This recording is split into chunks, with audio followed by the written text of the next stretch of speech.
50의 지혜. 어느 작은 양로원에서 할머니가 돌아가셨습니다. 간호사들이 조촐한 할머니의 짐을 정리하다가 그녀가 쓴 시를 발견하게 되었습니다. 시의 내용에 감동받은 간호사들이 이 시를 복사하여 모든 간호사에게 전달하였습니다. 그리고 모든 이들의 마음을 움직였던 이 시는 영상으로 만들어져서 소개되었고 인터넷을 통해 전 세계로 전달되었습니다. 그래서 오늘은 어느 양로원 할머니의 시를 소개하고자 합니다. 아래의 글은 어느 할머니의 글일 뿐이지만 우리 모두의 현재이거나 미래일지도 모른다는 생각을 하게 됩니다. 나이 들어서 요양원에 가지 않으려면 꼭 기억해야 하는 세 가지도 함께 들으시면 좋겠습니다. 어느 양로원 할머니의 시. 간호사님들, 무엇을 보시나요? 댁들이 저를 볼 때 무슨 생각을 하시나요?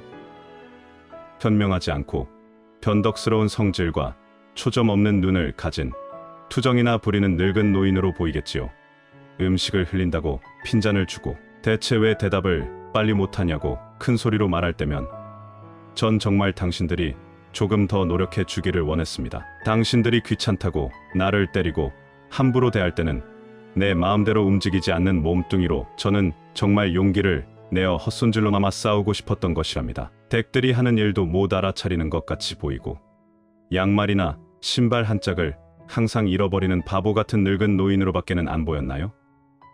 내가 저항을 하든 말든 그것은 아무런 상관이 없다는 듯이 목욕을 시킬 때도 설거지 통그릇만도 못하고 되돌만도 못한 나의 몸뚱이에 눈물도 쏟아냈지만 흐르는 물에 감추어져 당신들 눈에는 보이지 않았겠지요. 음식을 나누어 먹는 것이 아닌 그냥 먹여주는 댁들의 눈에는 내가 가축보다 못난 노인으로 비추어졌나 봅니다. 댁들은 저를 그런 식으로 생각하나요? 당신들은 저를 정말 그런 식으로 보는 건가요?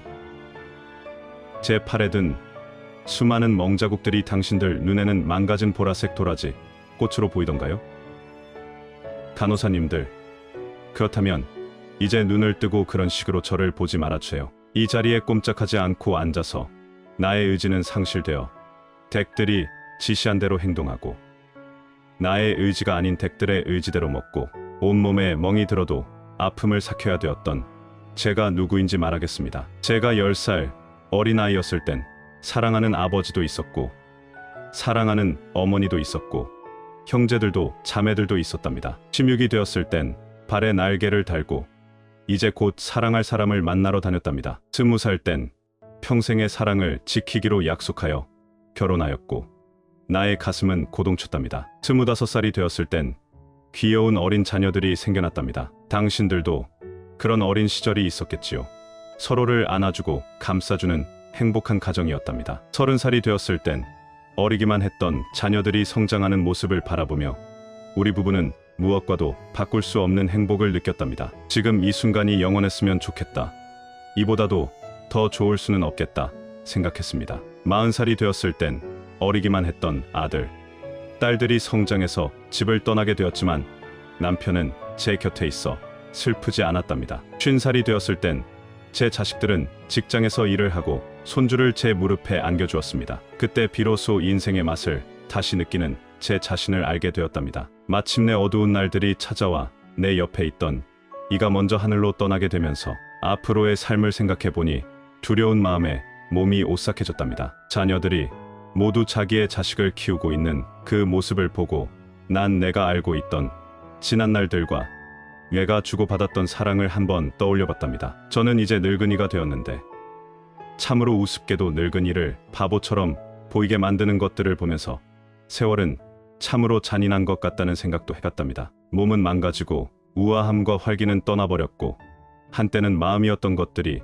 이제는 무딘 돌이 되어버렸답니다. 시체와도 같은 이 늙은이 속에는 아직도 어린애 같은 마음은 살아있어 가끔씩은 다 망가진 이 가슴도 부풀어 오르는 때가 있답니다. 좋아하는 사람이 생겨 젊은 시절처럼 사랑도 하고 싶다는 꿈도 꾸어본답니다. 즐거웠던 일들을 기억해보고 고통스러웠던 일들도 떠올려보면서 저는 지금 다시 한번 용기를 내어 삶을 사랑하며 살아가려 합니다. 너무 짧고 빨리 지나간 지난 날들을 생각하면서 영원한 것은 아무것도 없다는 엄연한 현실을 받아들이기로 했답니다. 이제 사람들이요, 눈을 떠보십시오. 투정이나 부리는 늙은이로 보지 말고 좀 더 자세히 나를 봐주세요. 당신의 아버지는 아니나 아버지일 수도 있고 당신이 어머니는 아니나 어머니일 수도 있습니다. 그냥 가축에게 모이를 주듯 하지 마세요. 그냥 먹고 싶습니다. 멍들게 하지 마세요. 가슴속에 멍을 안고 떠나지 않게 해주세요. 사는 동안에 하나뿐인 나의 간절한 소망입니다.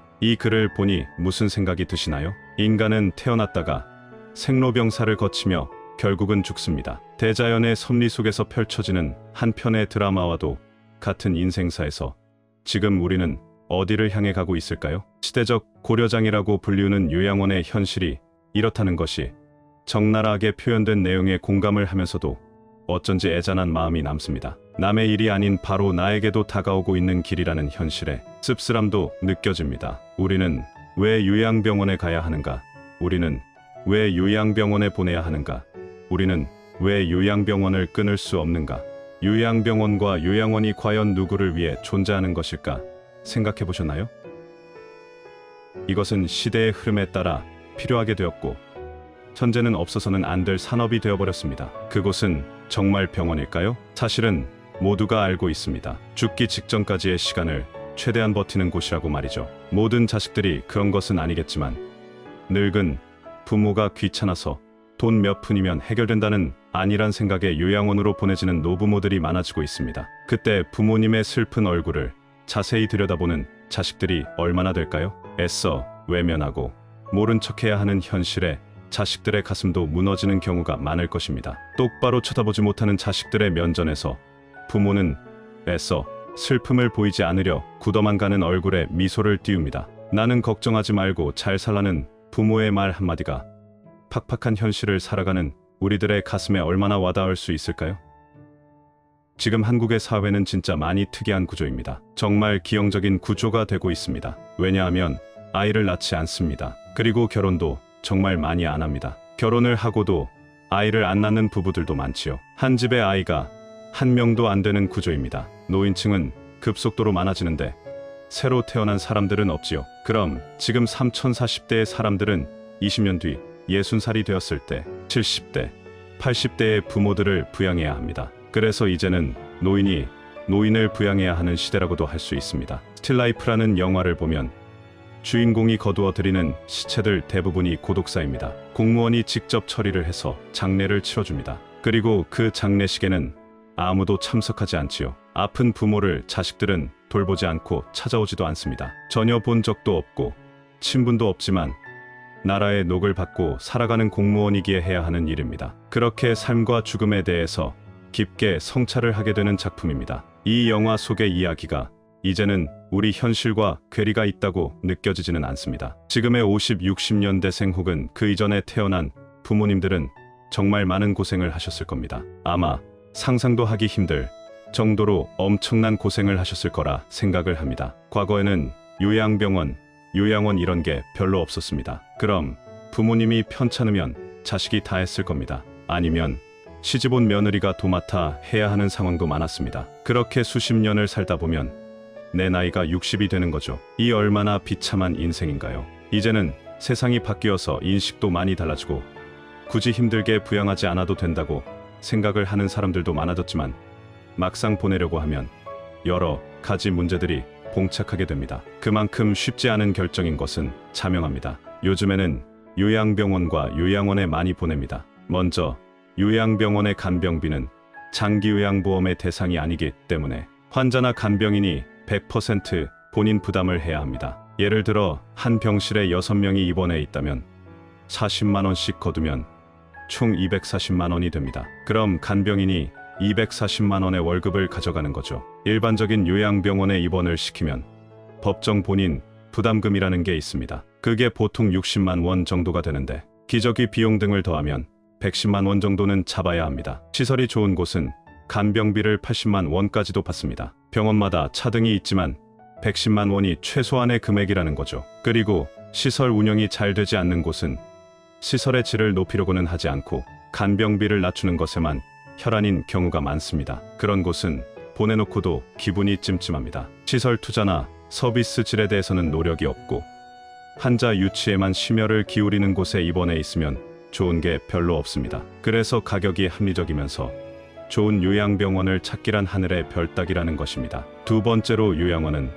만 65세 이상이 되어야 가능합니다. 그리고 등급도 나뉘어져 있습니다. 그리고 상주하는 의사도 없습니다. 의사가 없는 게 정말 크지요. 실제로도 요양원에 입소한 어르신들 중에서는 큰 문제가 있음에도 불구하고 제때 치료를 받지 못하는 경우도 많이 있습니다. 그래서 사회적 문제가 된 경우들도 많습니다. 국비 지원이 된다고 하지만 그게 얼마나 질이 좋은 서비스를 제공할까요?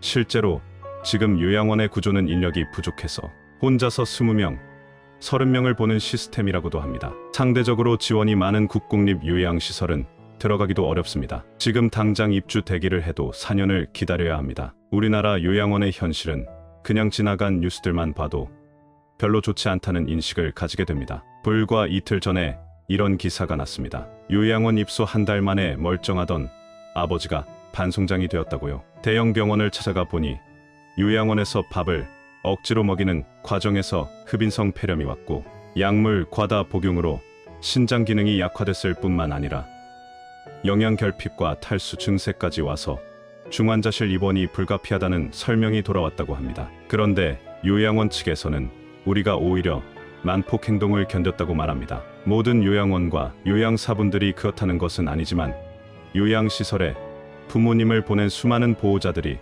혹시 내가 선택한 요양원은 아닌지 걱정할 수밖에 없는 기사이지요. 요양원은 종신형을 받은 죄수를 가두는 감옥이 아닙니다. 그런데 한국의 요양원은 꼭 감옥 같다고 말씀하시는 분들이 많습니다. 보건복지부가 발표한 현황에 따르면 시설 내 학대 건수가 급속도로 증가하는 추세라고 합니다. 죽음마저도 두렵고 비참하게 만드는 이 현실이 너무도 안타까울 뿐입니다. 그래서 노인분들도 이런 기사들을 많이 접하면서 요양시설에 일단 들어간다는 것 자체가 내가 죽으러 가는구나라고 생각하게 됩니다. 인생의 끝자락에서 모든 것과의 이별을 준비해야 함을 알면서도 자식에게 버림받는 느낌을 받는 분들도 많습니다. 실제로 자신들이 감당하기 싫고 힘드니까 시설에 보내는 것은 부정할 수 없는 사실일 것입니다. 물론 자식에게 좋은 부모가 아니었다면 결정은 더욱 뻔할 것입니다. 그런데 한번 생각해 보세요. 아무리 좋은 호텔에 가도 우리 집만한 곳이 없다고 느끼는 것이 사람 마음입니다. 내가 아무리 돈이 많아서 최상급, 최고급 요양시설에 들어간다고 해도 내 집에 오고 싶은 마음이 당연할 것입니다. 익숙한 환경과 익숙한 사람들이 있는 곳이 제일 좋다는 것입니다. 어떻게 죽을지 준비를 하는 것도 나이가 들면 자연스럽게 생각을 해볼 문제라고 생각합니다. 만약 이 모든 것이 거스를 수 없는 시대의 흐름이라면 막연하게 걱정만 하고 있기보다는 노후를 행복하게 보낼 준비를 내가 직접 해야 하지 않을까요? 나이 들어 요양원에 가지 않고 독립하여 노후를 건강하게 보내려면 이것 세 가지만 기억하시면 좋겠습니다. 첫째는 육체적 독립입니다. 노후에 요양원에 가지 않고 다른 사람에게 의존하지 않으려면 육체적인 면에서 독립할 수 있는 능력을 갖추는 것이 가장 중요합니다. 건강 수명을 늘려야 하는 것입니다. 이를 위해서는 먼저 기초 체력을 유지하는 것이 매우 중요합니다. 기초 체력을 유지하려면 먼저 근력 운동을 하셔야 합니다. 나이가 들어갈수록 걷지 않으면 걷고 싶어도 못 걷게 된다는 말이 있습니다. 누우면 죽고 서면 산다는 말도 있지요. 나이 들어 근력이 줄어드는 순간 급속도로 노화가 시작됩니다. 인생 후반기를 살아가시는 분들은 갑자기 하반신이 가늘어지는 경험을 하시는 분들이 많으실 겁니다. 일찍 골다공증이 찾아오는 경우도 있고 허리나 어깨가 굽거나 상체가 앞으로 기우는 경우를 겪게 됩니다. 무릎도 온전히 피지 못하고 구부러진 상태로 굳어버리게 되는데요. 이것은 근력이 약해져서 근육이 우리 몸을 지탱해 주지 못해서입니다. 이러한 증상이 심해지면 팔과 다리에 힘이 없어져서 일상생활을 정상적으로 영위할 수 없게 됩니다. 노후에 다른 사람에게 의존하지 않고 독립적인 삶을 살려면 근력을 유지하는 것이 그 무엇보다도 중요합니다. 아령을 들고 발 뒤꿈치를 들었다 내렸다 하거나 다리를 어깨 넓이로 벌리고 서서 무릎 높이까지 앉았다 서기를 한다거나 또는 누워서 윗몸 일으키기를 하는 등 꾸준히 근력 운동을 해보시길 바랍니다. 그리고 유산소 운동도 중요한데요. 대표적인 유산소 운동으로는 걷기나 줄넘기 하기, 수영과 자전거 타기 등 매우 다양합니다. 몸에 무리가 가지 않는 선에서 나에게 맞는 유산소 운동을 찾아서 꾸준히 해보세요. 제가 하나만 고른다면 걷기 운동을 추천하고 싶습니다. 왜냐하면 걷기는 언제 어디서나 누구나 할 수 있는 운동이기 때문입니다. 그리고 중요한 것이 균형 운동입니다. 우리나라 65세 이상 어르신들 중에 낙상 사고로 사망하는 경우가 정말 많습니다. 사고 사망 원인 중 2위가 낙상 사고라고 하는데요. 많은 전문가들이 낙상 사고를 막기 위해서 균형 운동의 중요성을 강조하고 있습니다. 제일 간편하고 확실한 방법은 한 발로 서기 운동입니다. 한 발로 서기는 균형 감각을 익히기에도 효과가 있고 혼자 어디서나 할 수 있다는 장점이 있습니다. 먼저 두 눈을 감고 오른발로 섭니다. 그리고 왼발은 무릎을 45도 구부린 채 지면에서 15cm 정도 높이로 듭니다. 두 손은 허리에 대면 됩니다. 쉬운 것 같아도 눈을 감고 한 발로 서면 우리가 몇 초 동안이나 버틸 수 있을까요? 한번 해보시면 상당히 어렵다는 것을 알 수 있습니다. 실제로 한 발 서기를 해보면 앞뒤, 양옆으로 몸이 이리저리 흔들리고 얼마 지나지 않아서 다리가 뻐근해집니다. 그만큼 평소에 쓰지 않던 근육을 많이 사용하기 때문이지요. 꾸준히 하시면 균형 감각도 향상되면서 한 발로 서서 버티는 시간도 늘어납니다. 둘째는 정신적 독립입니다. 나이 들어서 정신적으로 독립하기 위해서는 무엇이 필요할까요? 가장 중요한 것은 치매에 걸리지 않고 우울증에 걸리지 않는 것입니다. 먼저 치매에 걸리지 않으려면 어떻게 해야 할까요? 아직 치매 백신은 개발되지 않았고 치매를 치료하는 약도 없습니다. 지금까지 개발된 치매약은 치매 악화를 지연시키는 효과만 있을 뿐입니다. 그래서 우리가 치매 예방을 위해서 할 수 있는 것은 생활 습관을 바꾸고 식생활을 개선하는 것이 최선입니다. 쉽게 실천할 수 있는 생활 습관으로 음식을 꼭꼭 씹어 먹는 습관을 기르셔야 합니다. 우리가 음식을 씹으면 그것만으로도 뇌의 혈류량을 증가시켜 뇌를 활성화시킵니다. 잘 씹는 습관이 치매를 예방해주는 효과가 있는 것이지요. 껌을 자주 씹는 것도 도움이 될 수 있습니다. 그리고 일기를 쓰는 습관도 길러보세요. 치매 환자들에게는 한 가지 특징이 있습니다. 치매 초기에는 장기 기억은 잘 회생하면서도 단기 기억은 잘 기억해내지 못하는 것입니다. 그 이유는 단기 기억을 만들어내는 기관인 해마라는 부위가 망가졌거나 기능이 떨어지기 때문입니다. 이를 막으려면 매일 일기를 쓰는 것이 좋습니다. 일기를 쓰면서 생각을 떠올리면 그것이 해마에 자극을 주어 해마의 기능이 퇴화되는 것을 막고 더 나아가서는 향상시키기까지 한다고 전문가들은 이야기합니다. 그리고 새로운 일에 도전하고 머리를 많이 쓰는 생활 습관을 들이세요. 뇌는 자극을 먹고 산다고 할 만큼 끊임없는 자극을 원합니다. 자극 중에서도 뇌가 가장 좋아하는 자극은 바로 새로운 자극입니다. 뇌가 환호하는 자극이 될 수 있는 것을 많이 경험해 보세요. 예를 들면 새로운 악기를 연주하는 것을 배운다거나 새로운 요리법을 배운다거나 새로운 노래나 춤 등을 배우는 것이 모두 뇌를 건강하게 만드는 방법이 됩니다. 낯선 곳으로 여행을 떠나는 것도 좋고 한 번도 가보지 않은 낯선 길을 가는 것도 뇌에 신선한 자극이 되어 활기 넘치게 합니다. 또한 사회활동에 적극 참여하는 생활 습관도 만들어 보세요. 되도록이면 젊었을 때처럼 여러 사람들과 자주 만나 어울리는 것이 치매 예방에 큰 도움이 됩니다. 여러 사람들과 만나 대화하고 다양한 사회활동을 같이 하는 것이 뇌에 좋은 자극을 줍니다. 집에서 혼자 머무르는 것이 바로 치매로 가는 지름길이라는 것을 잊지 마시길 바랍니다. 그리고 늘 웃으며 즐겁게 생활하세요. 전문가들은 웃으면 뇌가 젊어진다고 말합니다. 왜 그럴까요? 웃음은 좌뇌와 우뇌를 같이 자극하고 얼굴, 근육의 움직임을 통해 뇌 회로를 활성화시키기 때문이라고 합니다. 우리가 기분이 좋으면 뇌의 혈류가 활발하게 흐르고 이로 인해 의욕이 넘치며 몸에 활력이 돌게 됩니다. 웃음의 효과가 참 대단하죠?